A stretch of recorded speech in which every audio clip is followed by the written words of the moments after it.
সুজিত বসুর পিএ সহ ওখানকার সাউথ দমদমের চেয়ারম্যান পাঁচুবাবু সহ যাদের জিজ্ঞাসাবাদ করা হয়েছে বরানগরের চেয়ারম্যান সহ তাদের কাছে মেটেরিয়াল পেয়েছে বলেই এনফোর্সমেন্ট ডাইরেক্টরেট আজকের পূর্ণ দিনে পূর্ণ কাজ করতে ভোর ভোর বেরিয়ে পড়েছে। সুজিত বসু দক্ষিণ দমদম পুরসভাতে নিয়োগ দুর্নীতিতে সরাসরি যুক্ত। একাধিকবার আমি বা অন্যরা বলেছি সুজিত বসুর ঘনিষ্ঠ দুই আত্মীয়, দুই শ্যালকের দুই স্ত্রী, তারা কামারহাটিতে পুরসভাতে চাকরি পেয়েছে। স্বাভাবিকভাবে এরা প্রত্যেকে যুক্ত, অপর্ণা নিয়োগী যুক্ত, 70টা পুরসভার চেয়ারম্যান এবং তৃণমূলের নেতারা যুক্ত। ব্যাগ গোছানো শুরু করুন, সঙ্গে শীতের জিনিসও রাখবেন।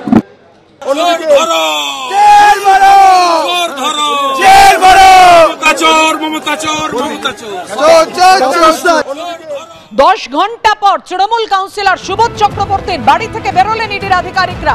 আপনারা দেখতে পাচ্ছেন সেই ছবি আপনাদের সামনে রেখেছি। 10 ঘন্টা পর ইডির আধিকারিকরা তারা বেরোলেন। সুবোধ চক্রবর্তীর ছেলে এবং মেয়ে তারা দুজনেই দুই পুরসভায় কাজ করেন। সুবোধ চক্রবর্তীর ছেলে উত্তর দমদম পুরসভায় কাজ করেন এবং তার মেয়ে ঋতুপা তিনি বরানগর পুরসভায় কাজ করেন। এই দুই চাকরি নিয়েও কিন্তু একাধিক প্রশ্ন রয়েছে, সেই সব সংক্রান্ত বিষয় জিজ্ঞাসাবাদ করা হয় এবং সুবোধ চক্রবর্তীর ছেলে মেয়ে দুজনকে জিজ্ঞাসাবাদ করা হয় তার সামনাসামনি বসিয়ে। তারপর অবশেষে 10 ঘন্টা পর তার বাড়ি থেকে বের হলেন ইডি আধিকারিকরা এবং এর পরবর্তীতে এই সুবোধ চক্রবর্তীর বিরুদ্ধে কোনো পদক্ষেপ করে কিনা ইডি সেই দিকেই নজর থাকবে। ক্যামেরায় সন্দীপ সাধুকার সঙ্গে ব্রতদীপ ভট্টাচার্য, এবিপি আনন্দ, উত্তর 24 পরগনা।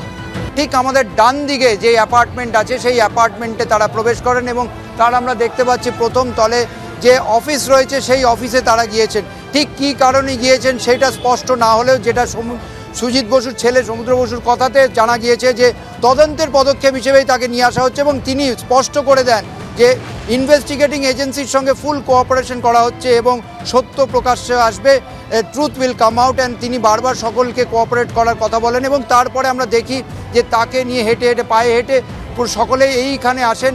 আমরা যেখানে রয়েছি, যেখানে যে অ্যাপার্টমেন্টে তাকে নিয়ে যাওয়া হয়েছে তার সামনে সেন্ট্রাল ফোর্সের যারা জওয়ান রয়েছেন তারা যেমন রয়েছেন, এই বিধাননগর কমিশনারেটের যারা আধিকারিক তারা রয়েছেন, অনুরাগী সুজিত বসুর অনুরাগী তারাও রয়েছেন। ঠিক তার উল্টো দিকে শ্রীভূমি স্পোর্টিং ক্লাব, সেই শ্রীভূমি স্পোর্টিং ক্লাবের ঠিক উল্টো দিকেই যে অ্যাপার্টমেন্ট, সেই অ্যাপার্টমেন্টে একটি অফিস, সেই অফিসেই এই মুহূর্তে ইডির আধিকারিকরা এবং সুজিত বসুর ছেলে রয়েছে।